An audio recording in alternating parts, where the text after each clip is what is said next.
오늘 함께 은혜 나누실 말씀 열왕기상 12장 12절에서 15절 말씀입니다. 제가 봉독합니다. 3일 만에 여로보암과 모든 백성이 르호보암에게 나아왔으니 이는 왕이 명령하여 이르기를 3일 만에 내게로 다시 오라 하였습니다. 왕이 포악한 말로 백성에게 대답할세 노인의 자문을 버리고 어린 사람들의 자문을 따라 그들에게 말하여 이르되 내 아버지는 너희의 멍에를 무겁게 하였으나 나는 너희의 멍에를 더욱 무겁게 할지라. 내 아버지는 채찍으로 너희를 징계하였으나 나는 정갈 채찍으로 너희를 징치하리라 하니라.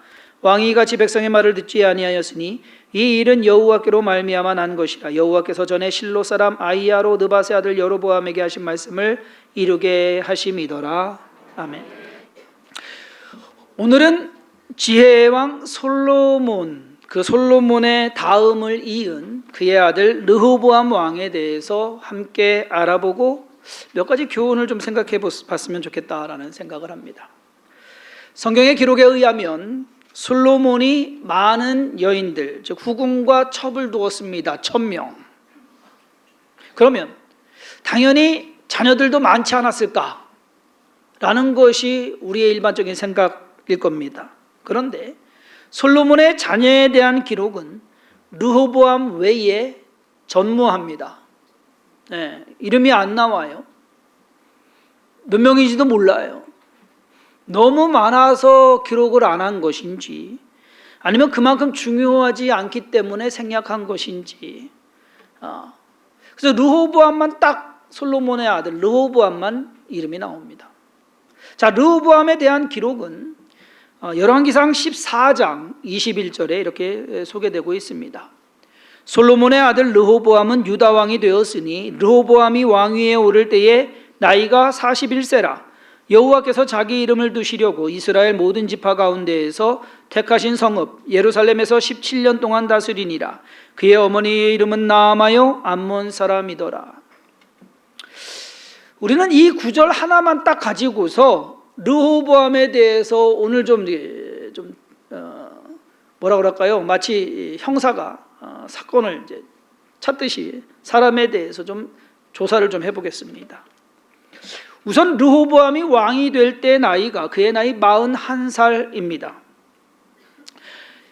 이스라엘의 초대 왕 사울은 40의 왕이 됐습니다. 40살의 왕이 됐고 다윗은 30의 왕이 됐습니다. 30살의 왕이 됐고 솔로몬은 20의 왕이 됐습니다. 그러면 르호보암은 10살에 돼야 되는 것 아닐까? 그런데 아닙니다. 41살에 왕이 됩니다. 그러고 보면 좀 늦은 나이에 왕이 된 것입니다.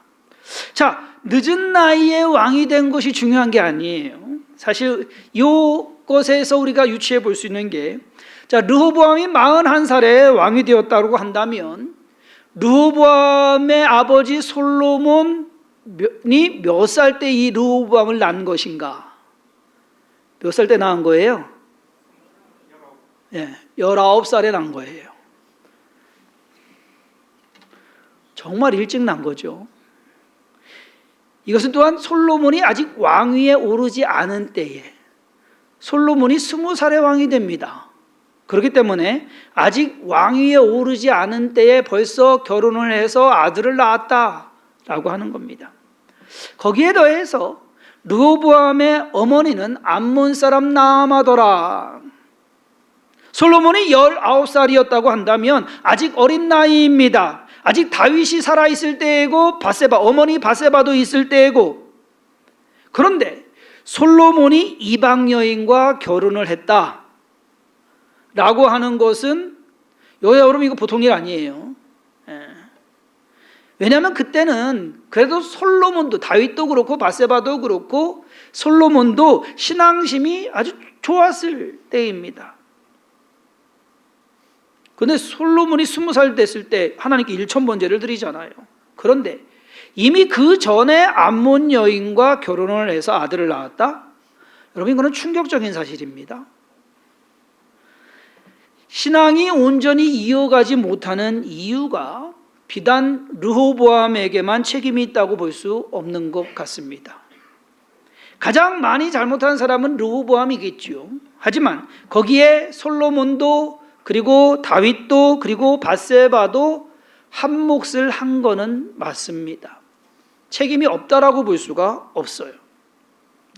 르호보암은 그의 출생부터 문제가 조금 있었던, 그렇지만 하나님의 율법의 근거에서 볼 때는 온전하지 못했던, 그러니까 뭔가 좀 하자가 있는 그러한 아들이었습니다. 자, 이제부터 오늘 본문 말씀의 내용을 가지고서 좀 르호보암의 삶을 들여다보겠습니다.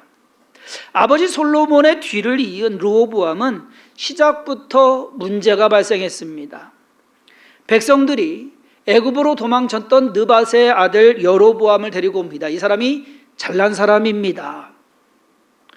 솔로몬이 사실상 세웠다가 이놈이 좀 너무 잘났으니까 죽이려고 하는 것을 도망갔거든요. 애굽으로. 그 도망간 여로보암을 이스라엘 백성들이 데리고 와가지고서 자기들의 대표로 삼고 여로보암에게 건의하도록 합니다. 그동안 아버지 솔로몬이 성전을 짓고 왕궁 짓고 그 외에 수많은 건축 사업들을 하고 함으로써 백성들에게 고역과 몽해를 지웠습니다. 그래서 이제는 좀 쉬게 해달라라고 청을 하는 겁니다. 르호보암이 왕으로서 그러면 어떻게 할지 생각하고 판단해야 하는 문제입니다. 그런데 3일 뒤에 와라 라고 이제 우선은 미루기는 했어요. 그렇지만은 결정은 못 합니다. 요즘 말로 해서 결정장애가 있는 거예요. 그렇잖아요. 왕이면 어떻게 판단을 내려가지고서 해야죠. 그래서 한번 생각을 해봤어요. 왜 르호보암은 결정장애가 있을까? 나이가 41살이나 됐는데 어떤 일에 대해서 결정하지 못하면, 이런 것도 결정하지 못하면 앞으로는 어떻게 될 것이냐. 가장 확실한 것은 르호보암이 그만큼 무능하지 않았느냐라고 하는 것입니다. 그만한 능력이 되지 않는 르호보암. 또 다른 추측이 하나 있어요. 그건 뭐냐면은 그 아버지 솔로몬이 이 세상에서 가장 똑똑한 사람이었습니다. 지혜의 왕입니다. 뭐든지 다 할 수 있는, 다 했던 그러한 왕. 그렇게 하다 보니까, 아버지가 다 하다 보니까 아들이 하는 게 없어요. 제대로 해보거나 한 일이 없는 것은 아닐까. 너무 잘난 아버지 밑에서 못난 아들이 나오더라. 어쨌거나 르호보암이 무능했다는 것인데, 그렇다면 또 솔로몬은 이걸 몰랐을까요? 여러분 자녀들 키워보셔서 알잖아요. 우리 자녀들이 어느 정도 능력이 되는지.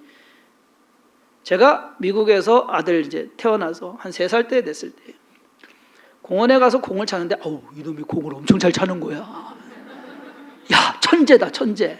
내가 그래가지고서 저기 요즘 문화센터라는 거기를 이제 데리고 간 거야. 어려서부터 좀 하려고. 다 그만큼 차더만. 그러면서 이제 점점 커가면서 천재성은 다 없어지고 걱정만 늘어나고 하는. 여러분 자녀 키워봐서 알지만 알잖아요. 어느 정도인지. 모르면 그것도 문제예요. 솔직히 알아야죠. 근데 우리도 어느 정도 아는데 솔로몬이 몰랐다? 솔로몬이 아들 르호보암이 얼마나 똑똑한지, 얼마나 잘할 수 있는지 몰랐을까요? 몰랐다 그러면 솔로몬도 문제죠. 솔로몬은 지혜로웠기 때문에 다른 형들을 다 제치고 아버지의 다윗의 왕위를 이어받은 사람입니다. 그렇지 않습니까? 그렇다면 자기의 뒤를 이을 다음 왕, 자기의 아들도 지혜롭고 똑똑하고 용감한 그 아들을 세워야 되는 건 아니냐. 그런데 그렇지 못했어요. 그런 면에서 솔로몬은 또 다른 실패를 한 것입니다. 영적으로도 실패했고요. 그리고 가정적으로도 실패했고요. 다시 원점으로 돌아와서 르호보암은 우선 솔로몬을 생전에 모셨던, 아버지 솔로몬을 모셨던 어르신들, 노인들과 함께 의논을 합니다. 어떻게 할까요? 이렇게 하자는데, 그랬더니 노인들은 여로보암과 백성들이 요구하는 것을 들어줘라. 그것이 그렇게 하는 게 낫겠다. 그러면서 노인들의 말에서 중요한 핵심이 하나가 있습니다. 열왕기상 12장 7절에 대답하여 이르되 왕이 만일 오늘 이 백성을 섬기는 자가 되어 그들을 섬기고 좋은 말로 대답하여 이르시면 그들이 영원히 왕의 종이 되리이다 하나. 여기서 핵심적인 말은 섬기는 왕, 섬기는 왕이 되어달라라고 조언을 하는 겁니다. 아버지 솔로몬이 1,000번제를 드리고 하나님께서 야 뭐 해줄까? 라고 하나님께서 물으실 때 솔로몬은 백성을 잘 다스릴 수 있는 그러한 지혜를 주시옵소서. 그는 솔로몬 자신을 위한 것이 아니라 백성을 위했던 겁니다. 백성을 섬기는 왕이 되겠다라고 하는 그러한 마음이었습니다. 그가 성전을 짓고 왕궁을 지었어도 그 이스라엘 백성들은 그들의 왕 솔로몬이 하나님을 잘 섬기고 그리고 백성들을 위해서 나라를 부강하게 하는 그러한 왕이다라고 생각하고 믿었을 겁니다. 그런데 김병에 효자 없다고, 그것도 시간이 오래되니까는요 이게 지친 거예요. 이제 맨날 건축 사업만 하고 뭐 일만 하고 수많은 것들을 하는데 백성들은 이제 이제 좀 쉬었으면 좋겠다라고 생각하는 겁니다. 섬김의 모습은 솔로몬 때와 르호보암 때가 달라야 합니다. 세대가 바뀌고 사람이 바뀌고 세상이 변했는데 통치 방법도 똑같으냐? 아니요. 달라져야 돼요. 섬김의 모습이 달라져야 돼요. 르호보암이 이 노인들의 말을 들었으면 역사는 달라졌을 겁니다. 그런데 결정장애가 있는 르호보암은 그 말을 듣지도 않고 자기 스스로 생각하지도 않고 이제는 자기와 함께 컸던 어린 사람들에게 물어봅니다. 중요한 일을 결정함에 있어서 여러 가지 또 여러 방면으로 여러 사람들에게 의견을 수렴하는 것, 요즘 같으면 여론조사죠. 필요합니다. 하지만 때로는 그것이 오히려 사람을 혼란스럽게 하고 이것저것 또 하지 못하게 하고 일을 더 복잡하게 하고 나름 제대로 잘해보려고 했던 시도가 판단을 흐리게 만드는 경우가 종종 있습니다. 압살롬이 그랬습니다. 자기와 함께 반역을 도모한 아히도벨이 왕이시여 내게 군사를 주옵소서, 오늘 지금 쫓아가가지고서 다윗 왕을 죽이겠습니다. 와 다윗만 치면 됩니다. 그랬어요. 그럼 그 말을 들었으면 됐는데 아버지 다윗의 친구인 후세의 말도 들어볼까?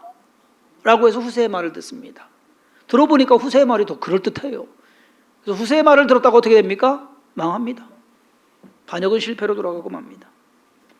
자, 르호보암과 함께 자란 어린 사람들은 열정과 패기입니다. 지혜와 경륜은 없습니다. 그것이 문제입니다. 그래서 같이 있어야 되는 거예요. 열정과 패기도 있어야 되고 지혜와 경륜. 그러니까 모든 것에는 젊은 사람도 있어야 되고 나이 드신 분도 있어야 된다는 얘기예요. 이 르호보암과 함께 컸던 그 어린 사람들은 어떻게 무식하면 용감하다고, 뭐 자기들이 대단한 것처럼 드디어 내 친구가 왕이 됐네. 야, 왕. 그러니까는 왕이 됐으니까는 마음대로 해라라고. 그래서 르호보암에게 말도 안 되는 충고를 합니다. 조언을 합니다. 열왕기상 12장 10절 이후에 내 새끼손가락이, 왕이시여 이렇게 말하시오. 내 새끼손가락이 내 아버지의 허리보다 굵으니 내 아버지께서 너희에게 무거운 멍에를 매게 하였으나 이제 나는 너희에게 멍에를 더욱 무겁게 할지라. 내 아버지는 채찍으로 너희를 징계하였으나 나는 정갈 채찍으로 너희를 징계하리라 하소서. 그러니까 더 세게 나가라 이거예요. 이 사람들 그냥 봐주지 말고. 성경은 이대로 말한 르호보암을 가리켜서 왕이 포악한 말로 대답했다라고 기록합니다. 포악한 거예요. 이 대답으로 이스라엘 백성들의 마음은 르호보암에서 아버지 솔로몬 때부터 이어져 내려오는 그 충성심에서 돌아섰습니다. 북쪽의 10지파가 여로보암을 왕으로 세우고 북이스라엘을 이룹니다. 르호보암은 간신히 피해 가지고서 자기가 속한 유다 그리고 베냐민 지파 단 2지파만 달랑 가지고서 남유다를 이루게 됩니다. 나라가 반쪽이 난 게 아니에요. 반의 반쪽도 아니에요. 6분의 1로 쪼개졌어요. 어떻게 하는 것이 옳은 것이고 잘하는 것인지 모르겠으면 때로는 그런 것 같아요. 한번 이렇게 둘러치는 것도 생각해 보겠다. 네. 참고하겠다. 보통 정치인들이 그런 거 잘하잖아요. 네. 단칼에 거절 못하고 내가 잘 해보겠다. 뭐 이런 식으로 르호보암은 왜 그렇게도 못했을까? 인생을 살다 보니까 내가 원하는 대로 되는 대로 되는 것도 아니고 내가 생각하거나 계획한 대로 되는 것도 아니고 내가 생각하거나 계획한 대로 됐다고 하더라도 그것이 옳거나 좋은 것도 아닌 것을 경험하게 됩니다. 뭐 이렇게 말씀드리면 여러분들 웃으시겠지만 제가 주성인교회 목회를 하면서 철저하게 지키는 것 중에 하나가 뭔지 아세요? 우리 아버지하고는 정반대로 간다.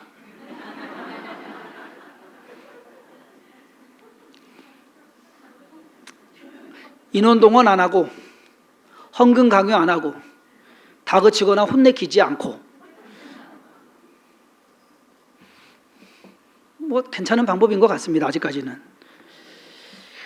르호보암의 순간의 실수가 엄청난 결과를 초래합니다. 사실 르호보암은 대수롭지 않게 생각했을 거예요. 뭐 내가 이렇게 해도 뭐. 예전에 뭐 TV 광고에서 벌써 이거 오래된 겁니다.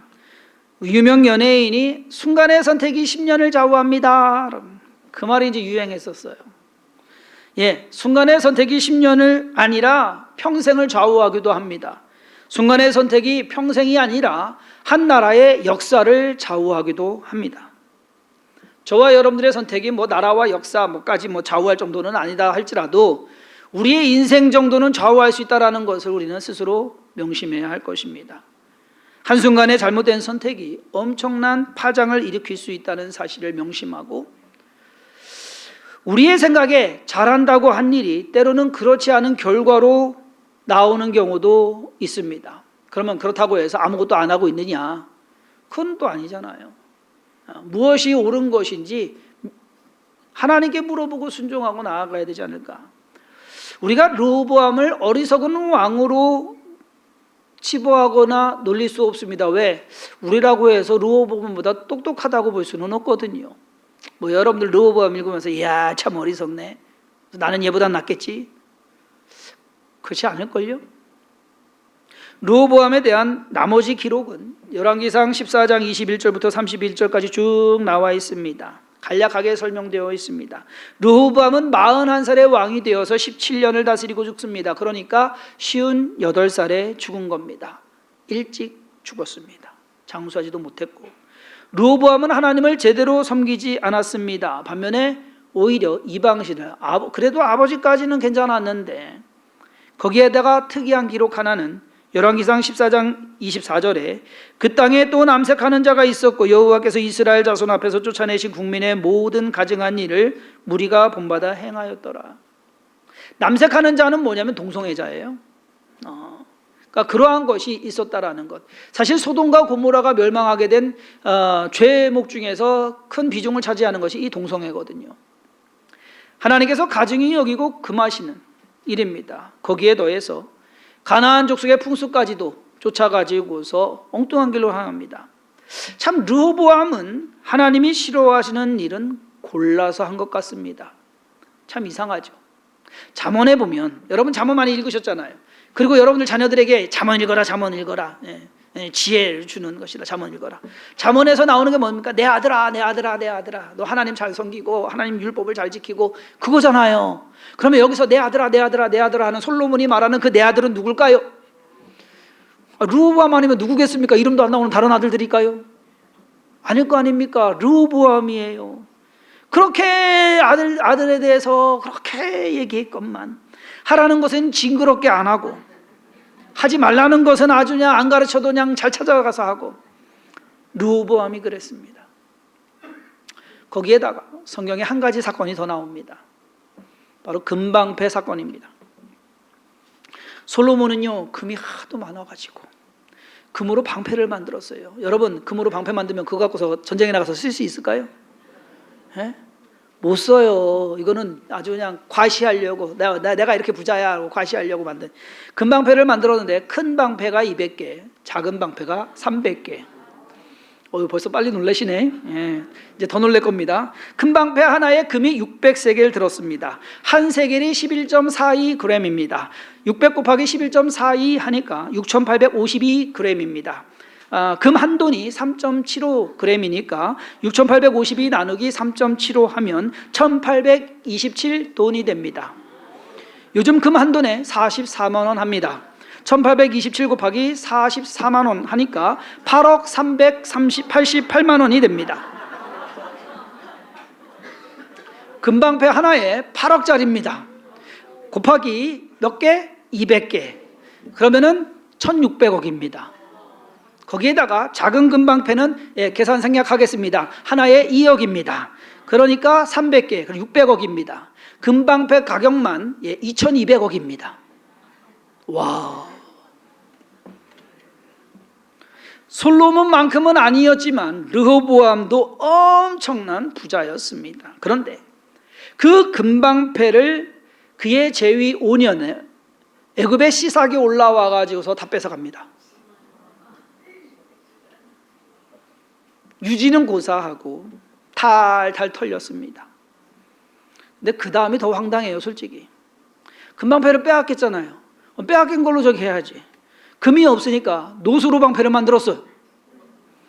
노수로 방패를 만들어 가지고서 열왕기상 14장 28절을 보면 왕이 여호와의 성전에 들어갈 때마다 시위하는 자가 그 방패, 즉 놋방패를 들고 갔다가 시위소로 돌아가져왔더라. 없으면 없는 대로 살지. 곧 죽어도 폼생폼사라고, 속은 없고 실속은 없고 겉멋만 들었던, 그래도 그거는 있어야 되겠다. 유용하지도 않고 아무 쓰잘데기 없는 그 방패 만들어 가지고서. 르호보암은 왜 제대로 하는 것이 없었을까요? 솔로몬은 왜 그런 아들을 왕으로 세웠을까요? 못난 르호보암이 다윗과 솔로몬이 잘 이루어 놓은 나라를 한순간에 망쳐놓은 것일까요? 르호보암을 보면서 우리가 깨달아야 할 것이 하나 더 있습니다. 북이스라엘과 남유다가 나뉘게 된 것은 이 르호보암의 어리석은 행동으로 인한 것은 맞습니다. 하지만 그의 어리석음 뒤에, 아니 이 모든 것의 뒤에 하나님의 뜻과 계획이 우선이었다라는 사실을 알아야 합니다. 무슨 말씀이냐? 하나님께서는 이미 르호보암 때에 이스라엘 나라를 둘로 쪼개실 것이다. 솔로몬에게도 얘기했고요. 그리고 여로보암에게도 얘기했어요. 오늘 본문 말씀 마지막 절인 열왕기상 12장 15절 말씀에 왕이 이같이 백성의 말을 듣지 않았으니 이 일은 여호와께로 말미암아 난 것이라. 르호보암이 어리석어서가 아니라 여호와께로 말미암아 난 것이라. 여호와께서 전에 실로 사람 아히야로 느밧의 아들 여로보암에게 하신 말씀을 이루게 하심이더라. 표면상으로는 르호보암의 어리석음이지만 진짜 원인은 솔로몬이 하나님을 떠났기 때문입니다. 그렇게 보면 르호보암의 어리석음보다 솔로몬의 불신앙이 더 큰 잘못이고 문제였다라는 것을 깨달아야 합니다. 그리고 하나님께서 하시는 일은 아무리 사람이 잘났어도, 그리고 아무리 사람이 무능해도 그것과는 별 관계가 없더라 하는 것이에요. 반대로 하나님께서 하시면 어리석은 사람도 지혜롭게 될 것이고, 무지한 사람도 지식이 많아지게 될 것이고, 무능한 사람도 능력을 행하게 됩니다. 안 되는 일도 하게 될 것이고, 못할 일도 하게 하시는 분이 하나님이십니다. 우리는 그래요. 우리가 기도해요. 우리 자녀들을 위해서 하나님 지혜롭게 해주시고, 건강하게 해주시고, 능력 있게 해주시고, 잘되게 해주시고. 그런데 그거보다 더 중요한 게 뭐냐? 하나님 잘 섬기게 해주세요 라고 하는 것이 더 중요한 것을 깨달으시기를 바랍니다. 왜? 하나님이 허락하셔야 되거든. 하나님이 도와주셔야 되거든. 하나님이 대적하시면 어떻게 할 방법이 없어요. 그러니까 하나님이 나를 대적하시면 어떻게 하겠습니까? 하나님이 우리의 자녀들을 대적하시면 어떻게 하겠습니까? 그러므로 하나님 안에 있으려고 노력하는 것, 그것이 모든 것의 시작이고 원인이다라는 것. 우리도 살다 보면 르호보암처럼 잘못된 선택을 할 수 있습니다. 하지만 진짜 중요한 것은 잘못된 선택을 하느냐 옳은 선택을 하느냐가 아닙니다. 하나님께서 어떻게 하실 것이냐라는 겁니다. 때로는 우리가 잘못된 선택을 하더라도 하나님이 도우시면 됩니다. 때로는 우리가 잘난 선택을 해도 하나님이 안 도우시면 일은 어그러집니다. 우리가 잘하고 잘못하고 하는 것의 차이는 하나님을 잘 섬기고 섬기지 않고의 차이가 됩니다. 부디 여러분들 신앙 잘 챙기시고, 그러니까 여러분들 자녀들과 자손이 잘 되는 거는요, 여러분들부터가 하나님 잘 믿는 거예요. 그게 비결이에요. 평생 하나님을 의지하면서 믿음의 삶을 살아가시는 주성김교회 성도님들 되기를 주님의 이름으로 축원합니다. 기도하겠습니다. 하나님, 오늘 르호보암은 우리에게 안 좋은 예를 보여줍니다. 근데 그 안 좋은 예가 그가 어리석고 지혜롭지 못해서 능력이 없어서 아닙니다. 이미 하나님께서 솔로몬 때부터 나라를 나누시기로 결정하셨기 때문입니다. 그것을 바꿀 사람이 없습니다. 하나님, 우리의 인생길 가운데도 무엇이 중요한 것인지 깨달아 알게 하시고 잘 되고 잘 먹고 잘 사는 것보다 하나님을 잘 섬기는 것에 더욱더 마음을 두고 집중하고 노력하는 우리의 삶이 되게 하여 주옵소서. 주님과 동행하며 살아가게 하시고 그것으로 만족하게 하시며 그 안에서 기쁨을 얻는, 그 안에서 만족을 얻는 우리와 우리의 자녀들의 삶, 우리의 가정이 되게 하여 주옵소서. 예수님의 이름으로 기도했사옵나이다.